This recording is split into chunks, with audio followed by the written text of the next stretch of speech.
যে দুটি চোখে পবিত্র কোরআনের আয়াত পড়ে একদিন আলেম হওয়ার স্বপ্ন দেখত ছোট্ট জুনায়েদ, সেই চোখ দুটি আজ ভয়াবহ ক্যান্সারের আঘাতে বিপন্ন। ব্লাড ক্যান্সারের নির্মম থাবায় মাত্র 9.5 বছরের আলিফ হুসাইন জুনায়েদের শৈশব আটকে গেছে অসহ্য যন্ত্রণা আর অনিশ্চয়তার অন্ধকারে। বাগেরহাটের দিদারপাড়া গ্রামের জুনায়েদের জীবনটা শুরু থেকেই ছিল কষ্টে মোড়া। বাবার স্নেহ থেকে বঞ্চিত, মায়ের সান্নিধ্যও ছিল না নিয়মিত।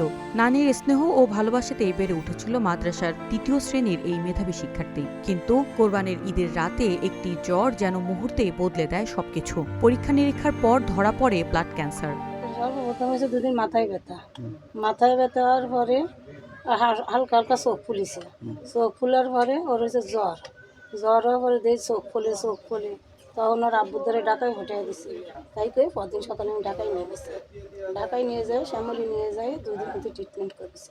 ও জায়গার মা বলতেছে 95% নেই, 5% আছে, খালি আমরা ট্রিটমেন্ট করবো না।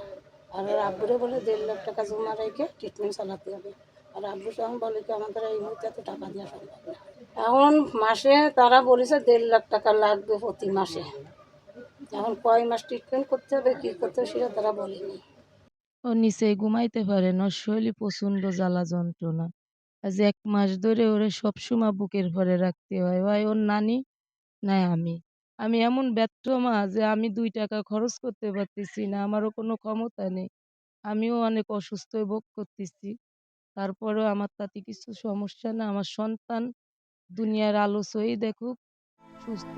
দিন যত গড়াচ্ছে ততই ভয়াবহ হচ্ছে তার শারীরিক অবস্থা। 2 চোখ অস্বাভাবিকভাবে ফুলে বাইরে বেরিয়ে আসছে। অসহনীয় ব্যথায় দিনরাত ছটফট করছে শিশুটি। চিকিৎসকদের মতে দ্রুত উন্নত চিকিৎসা শুরু করা গেলে সুস্থ হওয়ার সম্ভাবনা রয়েছে, কিন্তু তার জন্য প্রতি মাসে প্রয়োজন 1.5 লাখ টাকা, যা এই অসহায় পরিবারের কাছে কেবলই অধরা। অর্থের অভাবে কি থেমে যাবে একটি শিশুর জীবন? অপূর্ণই থেকে যাবে আলেম হওয়ার স্বপ্ন? পরিবারের আকুতি, সমাজের বিত্তবান মানুষ, মানবিক সংগঠন কিংবা রাষ্ট্রের সহায়তার হাত বাড়িয়ে দিলে হয়তো আবারও আলো দেখতে পারবে জুনায়েদ। ফিরে পাবে তার শৈশব, স্বপ্ন আর বেঁচে থাকার অধিকার। News desk, green TV digital.